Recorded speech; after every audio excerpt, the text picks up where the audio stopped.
see if we're live. It's always a thing with a live, yeah? Otherwise, we're just talking to each other.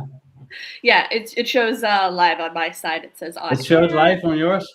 Yeah, Okay. it says on air, then it says live for about 15 seconds now. Okay. Just don't see it yet, to be honest. Okay. But it does show up live on your X? No. It does, yes. On my end, Ah, yep. okay, so I just don't see it. Okay, well, that's great, actually. Yeah, okay, I see it live. Okay, cool. Okay. I think you can just share that link. Okay. Like from oh shoot, let me see. Yeah, from my X, I think. You tweeted it out on your X? Yeah, you can see it on my X, but I don't see it yet, so it's a bit annoying. Yeah, okay, now I see it. Yeah, it shows you're live, but it doesn't show I'm live on X. I don't know how to hook it up to like X from this side. Yeah, I think if you go to my X, you can just copy it. Oops. Okay.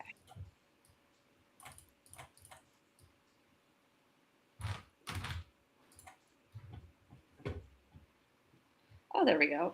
Yeah. Okay. So great. All right. I'm just gonna quote that real quick and say, "Come join us live." Okay. So guys, don't know who is watching yet, but let's just start this interview. This is the first of the KOL series. KOL series is interviews with KOLs. That's why it's called the KOL series. Yeah. And Brianne Frey. Yeah, Fry. Right. Yeah, Yes. yeah. It's like in fries. Brianne Yep. The Fries. French fry. Yep. Yeah. Web3 Princess is our first guest, my good friend Brianne Frey. I didn't really know her last name, so very good friend. Yeah, but we're going to interview her about, well, her likes and dislikes in the crypto industry. Mhm. We're going to see some background info about Brianne as well, just so everybody can learn a bit more about Brianne, maybe sites that you didn't yet know. And All right. Brianne, actually, I just want to start with one simple question. Who is Brianne Frey? Yeah. So, hi everyone. I'm Brianne. Most people call me Bree. And yeah, I've been in crypto now for 5 years. So I started February 3rd, 2021. Very specific, because that's when I got into Dogecoin. My very first crypto investment, my very first exposure to the world. And oddly enough, my mom and my brother got me into crypto. So that's kind of unique. You don't really hear a lot of stories of someone's like mom getting them into crypto, but my mom and my brother got into Doge, and they hit me up. They're like, Bree, you got to get in. You got to start exploring crypto, because they don't live like near me. They live in a different state. So they speak all the time, and so they had been looking into crypto for a little bit, and finally they liked it. And they're like, all right, we got to get Brianne in. We got to recruit her into our little ring here. And so they hit me up, and so I looked into it. Was like, you know what? Sure, let's give this a try. It looks fun. And then from there, I just became like absolutely obsessed with crypto, and just started putting in like many hours a day ever since like that time. And so fast forward 5 years, now I'm still equally as obsessed. Love crypto, Web3. It's like one of the biggest parts of my life, like one of my absolute hobbies, jobs, kind of however you want to word that, but absolutely obsessed now. Well, did you make bank on the Dogecoin thing? You know what? I didn't take, just like everyone, I feel like I didn't take profits at the appropriate time. Like, yes, I profited, and I ended up only making like 3 to 4x. But when I had first bought in, I got in around like 4 cents, and then I had DCA'd to about 6 cents. But I watched it, of course, like when Elon tweeted about it, like, this is like a few months into my journey. He tweeted about it, went all the way up to like 69 cents or a little bit above that actually. And of course, like I didn't take profits because like, I'm thinking like, oh, this happens all the time, not understanding like, no, like you should always take profits, like those lessons you learn along the way. But yeah, I didn't take profits appropriately. I actually sold my Doge like last year, I think. Like I held on to it for like a very long time. But yeah, I only ended up making a 3 to 4x off of that. But hey, first investment, made profits. You know what? I'll take it. Well, I think a lot of people at this moment think a 3 to 4x would be very great on all their investments. Yeah. I've definitely dialed back in my expectations. I think when people first started crypto, they kind of have this idea that, 50x, 100x, like I'm only holding out for that. And I think that's kind of a disservice to newbies, and everyone that has that mindset. Like, yes, those gains are possible, but it's rare. And there is absolutely nothing wrong with a 2, 3, 4, 5x, whatever. There's nothing wrong. Profits are profits. True. Yeah. So actually, yeah, you got in through Doge. Yeah. Yes, was it Doge like was my very first investment. the hippie style crypto crypto side of things, or just to make a lot of money? Yeah, it's fun vibes play. Oh yeah. Just did your mom and your brother make a lot of money before you got in, or? Well, they had started just like before me. So I actually don't even know if they still hold that. I should ask them. I have no idea what ended up happening with Doge because we ended up talking about it for a bit, but then they also like my brother is like super into crypto, like he's on X, and super smart guy, by the way. We actually don't overlap on a lot of our portfolio, but he's super into crypto, so I know he's got different investments going. We're constantly like talking and kind of like bouncing ideas off of each other. But yeah, I don't know if he has Doge still. I should ask him. He's probably sold. I don't know. He's pretty good about taking profits and like rotating into things. Like he just got into VVV, the Venice token that just did a 7.5x. He, of course, told me about it back in like August, back when Grayscale had it in their portfolio. He looked into it, loved it, bought it. So he hit that 7.5x. He just profited and rotated that into other coins recently. But should have listened to him. Listen. So he's a real crack in finding the new coins. Yeah, he's good at finding things too. Like we think a little differently. So like we both have found things in different areas. Like for example, like I found Tau early. He's gotten into like Morpho early and VVV, and so like we're constantly like bouncing ideas off of each other to try to like get the ultimate Frey portfolio going. So when did you get into Tau? So I got into Tau back in December 2022. So yeah, I got it back then and just been holding ever since then. It's my number one holding. It makes up over 60% of my portfolio, probably even a little bit more now because I have since moved a few of my positions, a lot of like my lower caps into stables just due to like the market conditions. And I'm just trying to preserve my capital. But Tau is the one position like I haven't touched. Like I have absolute, like it's my top conviction. And the staking, it's too juicy. I can't pass it up. So I've just been staking ever since December 2022, and I've almost like doubled my bag just from staking without even adding anything else. Wow, that's great. And you own more Tau than you own Bitcoin? Yes, I do. I got into Tau like at $26, and so I thought it was special. I thought it was different. I recognized it as like an early, unique kind of opportunity. And so like I threw a lot of money at it at the time, at least for me. And I recognized that it was like special and early. So I was like, all right, I need to get into this and just, almost, yeah, just kind of threw money into it like that. And I do love Bitcoin. Like I have since been stacking Bitcoin, but Tau I got into early and that worked out. Oh wow, you got in beneath $30, you said, yeah, $26.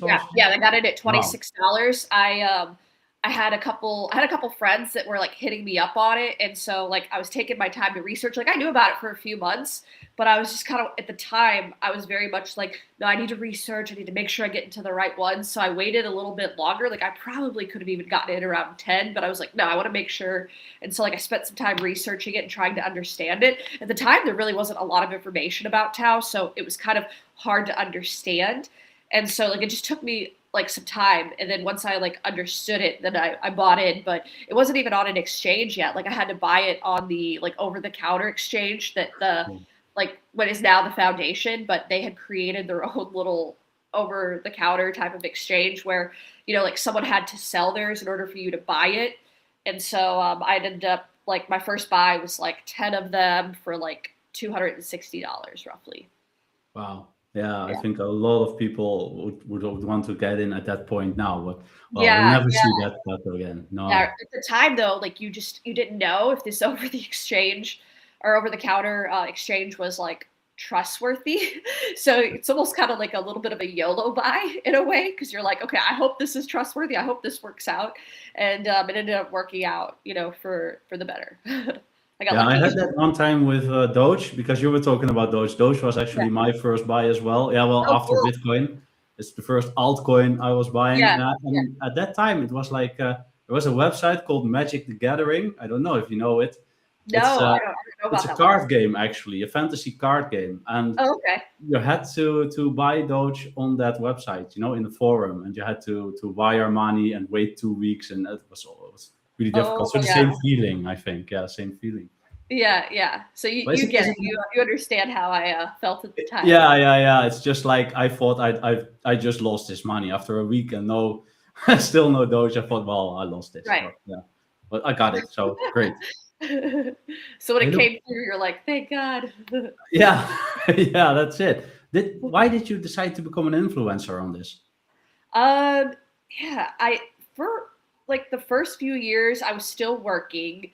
I was working at Amazon, so I was an operations manager. Did that, and yeah, just kind of like growing into crypto, like really, like I said, like researching it, just becoming like more entangled in it, more obsessed, and yeah, I don't know. I had originally taken like a very staunch stance of like, no, I'm not doing paid deals. Like I don't want to work with anyone. Like I just kind of wanted to build up my reputation first and just kind of be taken, I don't know, taken seriously in a way. Not that people that do deals aren't serious, of course. Like I just first wanted to focus on like gaining the skills and just like finding good plays. And so after a while, I'd actually had my son and I'd come back from my maternity leave, and I had taken about a year and a half off, like in between, like when I had first started.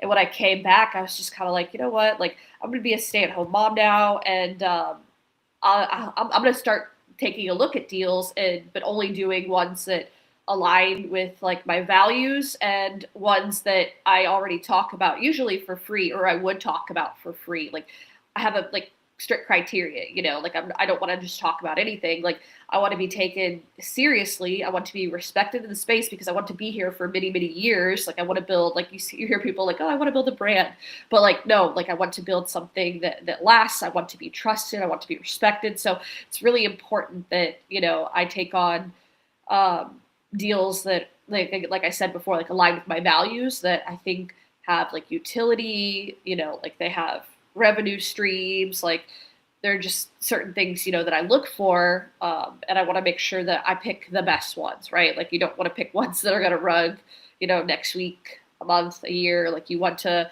try to pick like the best ones, for example. That makes sense.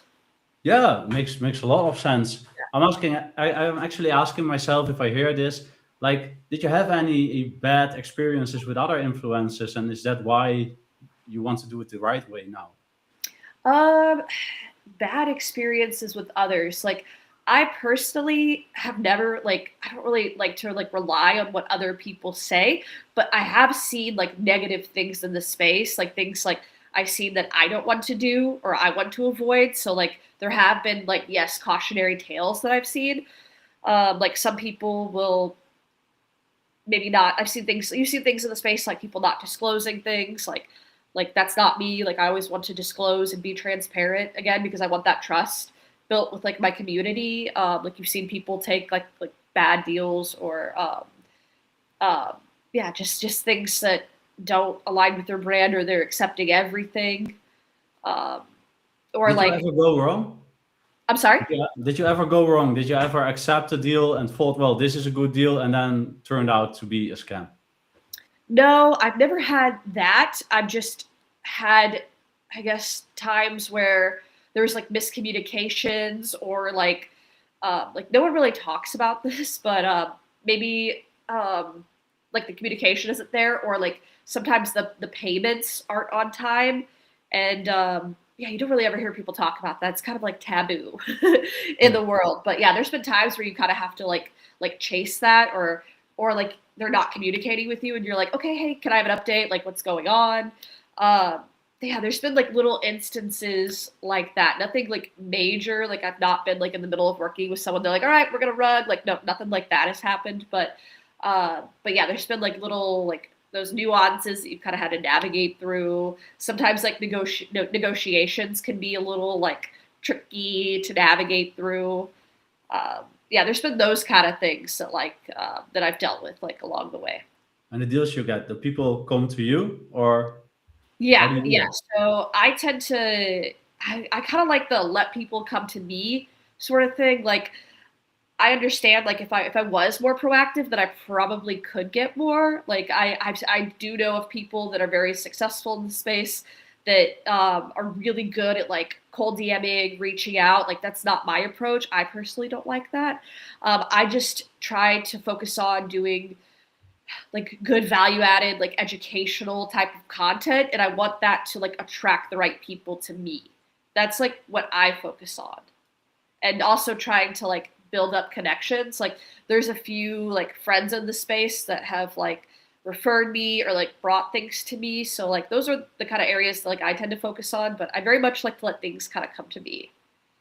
Well, yeah, yeah, I actually do the same thing. Yeah, it's Yeah, just very difficult, I think, yeah, to see if someone is coming to you, if it's real. How do you do yeah. that? Yeah, so I typically like to work with post TGE projects. Like I don't like to do pre-launches because they're harder to vet, and you just don't know. Like there are some projects that like are early and legit, and it's just harder to discern those, though. It's harder to like sift through them. So I tend to like to work with projects that are a bit more established and kind of have that that like that success trail already there that I could like audit if that makes sense. Like that's just my approach. Like there was a good company that just our project that just TGE'd like last week or in the past couple weeks, and like I do think they were good, but they hit me up and they were very early, and I was just kind of like, I'm just gonna sit this one out, type of thing, just because you just don't know. I just like to let things kind of be more, yeah, just like more along the way, like just have more of that progress. That's just my personal preference there, just so I can audit that and just see things like revenue, or how if they've stuck to their roadmap, for example, what they're doing for development. You could just audit that more versus like pre TGE, for example. Yeah, you're taking care of your followers, actually. Yeah, yeah, yeah. I don't want to promote things that are shady, or and not saying that pre TGE most pre TGE projects are shady. It's just I just want to be more sure. Yeah, yeah, I understand. Hey, look, you told me you were working at the embassy before you got into crypto. Yes, I You was said working you at were, yeah, so I you was don't working at have to work. Amazon. Yeah. You don't have to work anymore at the embassy now. No, no. So I'm a stay-at-home mom now, just even separate from crypto. Once I had my son, we just didn't want to put him in daycare, so I stay home with him, and then now I get to do more crypto things. So it works out. So I get to be a mom to my son, which I absolutely love. It's just something that I was a little kind of like I knew I wanted to have kids, but I was a little also kind of like you're just uncertain with things going on in the world. But once I have him now, it's like a dream that you didn't even necessarily knew that you had. And then I get to do crypto, and so like it's like wow, I just kind of love my life. It worked out very well. And what does your family think? You being on your phone 24/7? They're fine with that, like, because I was already like obsessed with crypto, and they're not around me a lot. I actually get to see them soon, but like my immediate, like my boyfriend and my son, like I think they're still kind of getting used to it a little bit, like especially like my boyfriend because he's not into crypto Web3. He's actually like a home builder, real estate kind of guy, so it's a little different, because he's not like super into social media. But I try to do like a good job of like balancing. Like I tend to like be on my phone or my computer like in the morning, but not try to do that like 24/7, just to get that good balance of family time. Well, that's nice. Yeah, you're balancing your family life with the crypto influencer thing. But Yes, yes. how about in 5 years? Where do you see yourself going as an influencer? It's weird though because I'm like when I hear the word influencer too, I'm like I think of myself as like enthusiast, but yeah, I think that if I get the right things that come along, I'll continue to um, assess those deals. But if I don't get the right deals, I'll still be here no matter what. Like I still love the space. Like it's fun to look at new projects to try to find those early gems. Like I did, like Tau, like I found Caspa early. A Tour that's now anyone. Like there was like 2022, 2023 was like an unreal time to find gems early, and actually now is like a really good time because I'm kind of hoping to like do round two of that. Like I love bear markets. Actually, it's like the best time for me. Absolutely love it. A lot of people don't because it's slower, but I like that. And you have a lot of like new projects, and like it's easier to like research things because things are a little slower and it's easier to find those gems. So I love this time. But to answer your question, like I'm still going to be here in 5 years. Like I love the space. It's just part of my life now. So you mentioned Caspa. Yeah, you're big in Caspa as well. Yeah, yes. Um, Again, at the time, it was one of those things where like I should have like aped in with all my friends because all my friends, like I got in like November to December of 2022, but all my friends got in August, and so they all got in at like ridiculous prices, like 0.000, like 307. And so for me, I'm like, I got to research this a little bit more. And so like I was a few months after them, but I mean, I still got in very early. I got in at 0.0045, and yeah, so I was pretty relatively early on that as well. Yeah, I didn't jump into Caspa back then because I thought, well, there wasn't a possibility to create smart contracts on chain. So I Yeah, thought, well, this is going to go down, but well, prove me wrong. This is actually doing great, yeah. And there yeah, is the possibility to do that now, yeah. So good catch. yep, yep. You have more like this, like in your portfolio now that maybe are at the stage that Caspa was back then or Tao was back then, and you think they are going to grow. Do I have anything like that right now in my portfolio? I mostly have larger caps right now. I am just playing it safe right now just because of the market conditions. Like I know we were kind of talking about this the other day. Like I'm just not sure. Like I want more confirmation that we're not going to go lower before I start adding in like alts back into my portfolio. Like I've got some bigger ones like Tau, Injective, um, me think Render. There's like a few of those that I've got that are just kind of like I believe in them, and they're larger caps, so they're not going down quite as much as like the lower caps. Like there's tons of lower caps that I love, like Relio, like I've liked for a while, and like other ones that like I've talked about before that I'm just like I'm not talking about as much just because I'm like, all right, things need to kind of like settle. We need to find more of a bottom before I add newer ones, newer lower caps like the Caspas, the early Caspas. Yeah, I want to make sure that we found more of a bottom. Are you Before I'll. following one? I'm sorry. Are you following one prospect that you think, well, maybe I'm going to buy this? Um, yeah, so I shared a list kind of like yesterday, but there's like about 15 or so roughly that I'm like watching and that I'm going to be talking about that I don't have. And I'm going to be like continuously researching until I get down to like five roughly. Cause like I held more in the past, but it's harder to monitor. And I just don't like having my capital over so many plays. We'll see. But I may change my mind, but I want to keep my portfolio down to like 5 to 10 alts. So I've got my eye on some of those that I mentioned yesterday. Like I think And they tend to be larger caps, though. I haven't found any of those lower caps yet. I think that it's going to be one of those things where, like, I'm going to be researching, kind of find those newer lower caps. Like, that's what I'm going to be looking for. And I haven't found one that I really like yet that's, like, new, sort of. Like, I have, like, the newest one I have is STBL that we're both in, stable. But right now I'm, like, kind of looking at larger caps, even for, like, adding new ones because alts are so low, like, you don't even need to necessarily be so risky with lower alts. You can kind of still go in the majors and still see some, solid 3 to 5x gains, So most of what I'm looking at is the majors. Like I mentioned before, like, my brother has Morpho. I don't have that one, just because I'm waiting to see how things, like, shake out. But I do like that one. It's showing a lot of strength, solid revenue. So I have I like Morpho. that. You have Morpho? Yeah. Oh, nice. Long Yeah. time, So long I time. like that one, but I'm like, I want to see if I can get it at a discount. I'm going to see if things can drop a little bit more. We'll see.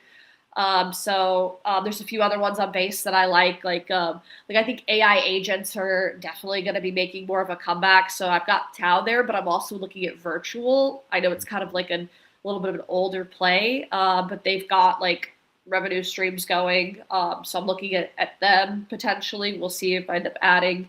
But I'm definitely going to be diving more into the AI agent space here, I think, in this next year, just because I think we're going to see, like, round 2 with that. Let's see, other plays that I'm looking at, like DeFi plays, like maybe something like Syrup or something along those lines. Like, a lot of DeFi is actually seeing, like, a big spike in revenue. Like Syrup, I mentioned, had, like, their biggest. They've had, like, 5 months of over 2 million revenue, like, back to back, and so, like, they're seeing, like, all-time highs. Like, Aave, I know they have some drama going on right now, but they just saw, like, all-time highs for users last month. So we might see kind of, like, another also resurgence of, like, DeFi plays kind of taking the spotlight. But I think Morpho might lead that one, which is why I keep saying that one. So yeah, those are kind of some of the areas that I'm looking at. And so, yeah, like I said yesterday, I shared, like, some plays, but yes, along those are kind of some of the plays that I'm looking at. How do you research those coins? Yeah, because you're telling me several times now, I'm researching this. What do you use to research? Yeah, so I'm using lots of tools. So I use all kinds of tools, everything from, like, Token Terminal, DeFi Llama, CoinGecko, the basic ones.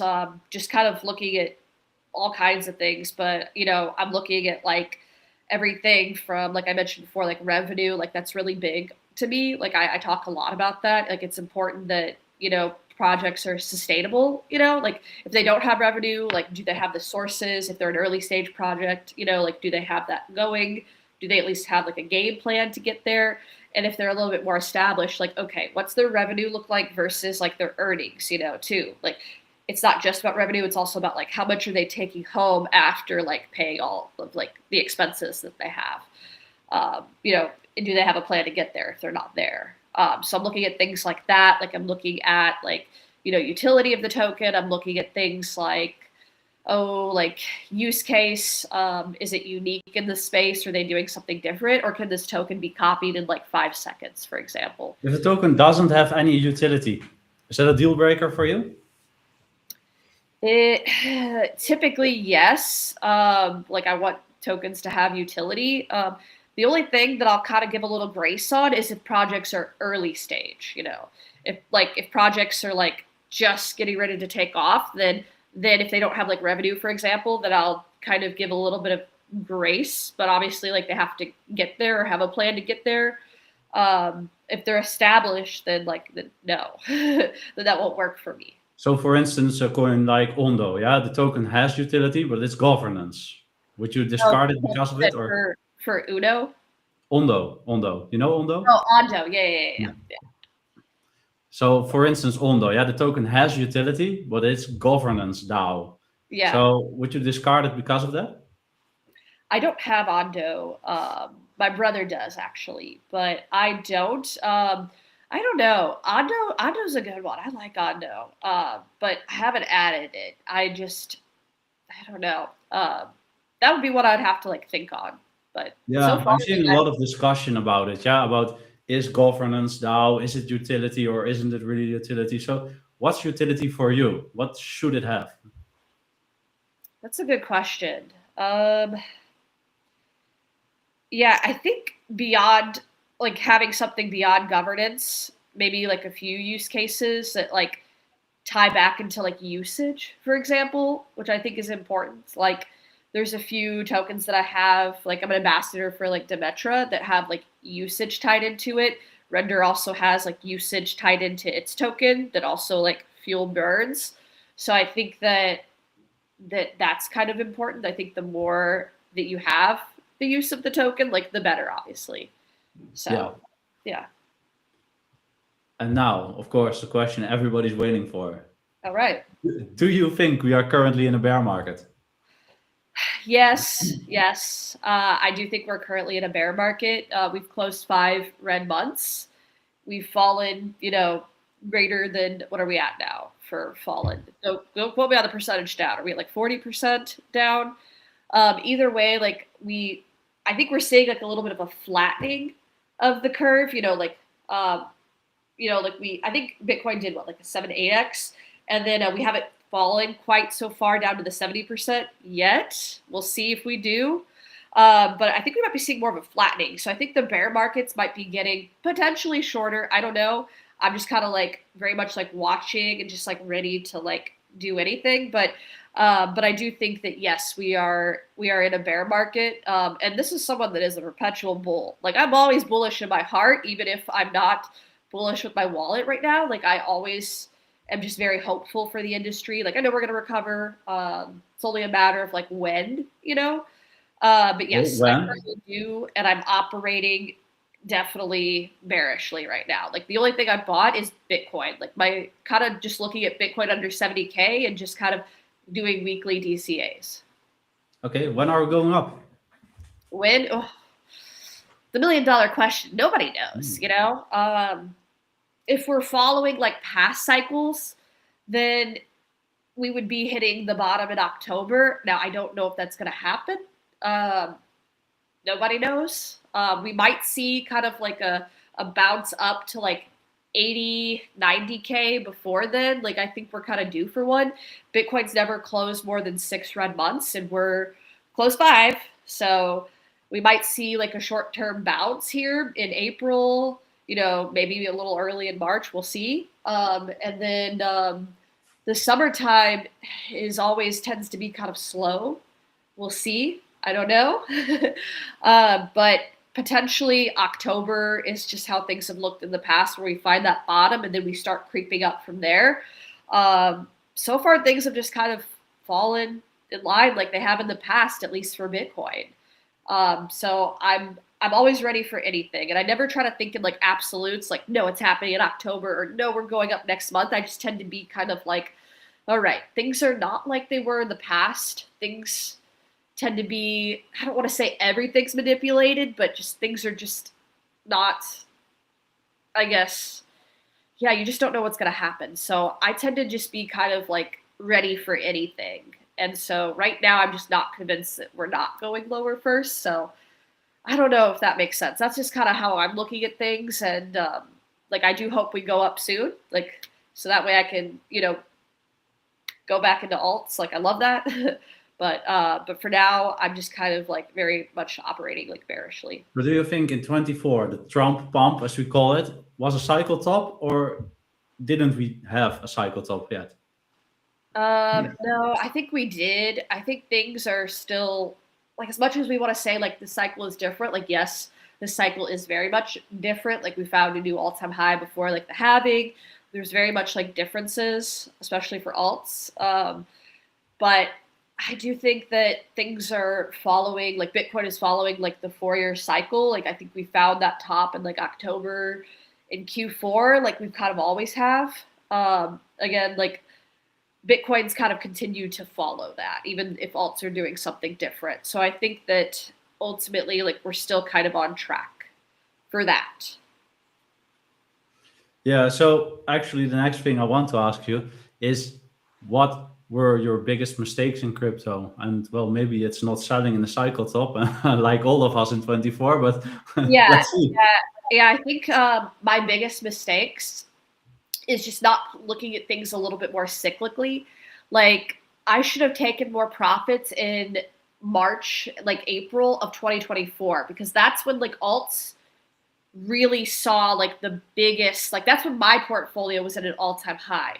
And that's when I should have taken more profits. But I had in my mind, like, well, why would I want to sell everything now when 2025 is the bull run, you know? And so like that was my biggest mistake, is just not taking more profits at the time, because what you could always do is sell, you know, when it's high. And even if we were going to see the biggest bull run in 2025, like everything always goes up and down. So like we would have gone down like we did, and then I could have rebought back in even if we were gonna see the biggest bull run in 2025. But I didn't do that as much as I should have. Like I really barely took any profits. So that was my biggest mistake, is just, you know, not securing enough profits. Do you have a fail safe in place now?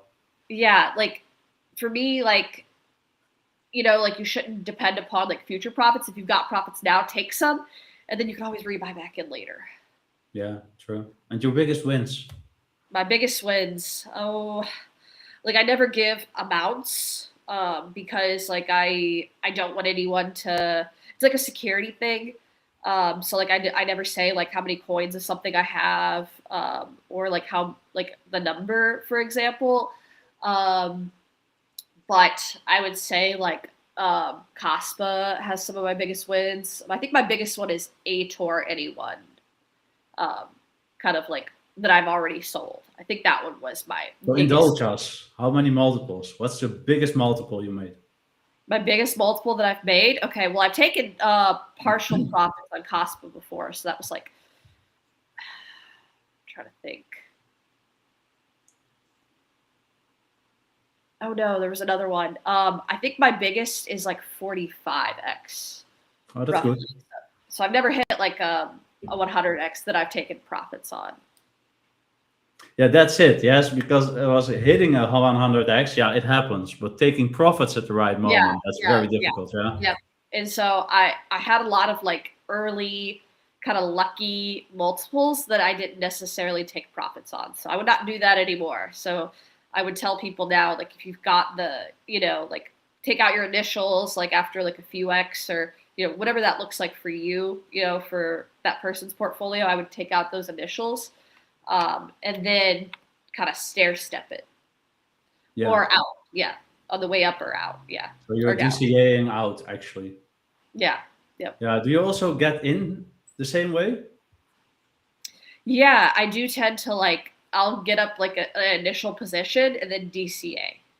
I do Yeah. tend to do that versus like just buying one big drop. Like I don't tend to do that. I tend to like buy some and then kind of DCA. Yeah, because you can never really time the bottom. Yeah. No. Yep. Nope. Nope. So how do you see crypto evolving in the coming 4, 5 years? Yeah, that's a good question. I do think that we'll see more AI type of solutions. Like I kind of talked about that before. Like I think we're definitely going to see agents more integrated, even just for simple things like stable coins, payments, new standards. You know, like Virtual just came out with their payment standard, their escrow standard. Obviously X402 for micropayments. Like I think we're definitely going to see agents more integrated, more AI solutions. um, that definitely I think is something that will be huge, and I think there's going to be more agent activity versus like humans. Like I think we're definitely going to be overtaken for volume that way. I think stable coins, um, real world assets are definitely going to be more integrated. Like we're going to be seeing trillions coming on chain, you know, from TradFi, from Wall Street. So I think that those are definitely going to be great areas to look at, because, you know, that's where all the money is going to flow, you know. And as we know, like institutions have a lot more money than us retail has, especially right now.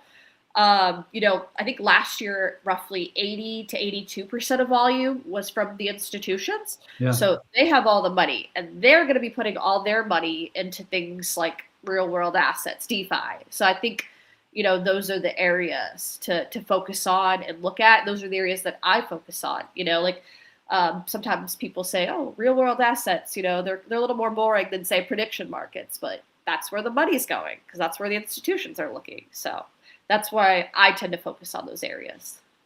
Yeah, smart play, I think. Then there's just one question left because Okay. we're at the 40 minutes, and everybody told me, look, man, don't make it longer than an hour again because 40 minutes is so much more nice for us. So All good. we're going to do this. And well, the last question I actually want to ask you is, where can people follow you? Yeah, so you can follow me on X. That's like my main home base, at Brianne Frey is my handle. And that's actually my handle on all my social medias. So I also started a TikTok back in January. So just kind of like learning that, navigating through that. But again, I'm at Brianne Frey on there. And then my handle is also like Web3 Princess. And then I'm getting ready to launch a YouTube here shortly. Like I just started it. Like you can follow me early on there at Brianne Frey. But I haven't done any videos yet. I'll be starting that. I'm going on a trip here shortly. But when I get back, I'm looking to like go into that. So in April, you'll start seeing YouTube videos from me. And then I post a little bit on Instagram. Like I'm not really on there as much. You can follow me there on the same handle. But I'm mainly on X. And then again, you'll start seeing YouTube videos from me soon. I'll be joining you on YouTube. Well, nice. I'm going to follow you now. Perfect. Yeah. And I'll follow you as well. Thanks. And Yep. Brianne, thank you for taking the time to do this interview with me. Yeah, thanks so much for having me. This is great. Like I said, like I told you before, I've been wanting to do these for a while now, and you're a great host. You made this super easy. This was fun. Well, thanks. Really great to hear that. And well, we'll see each other on X. Oh yeah, for sure. Cool.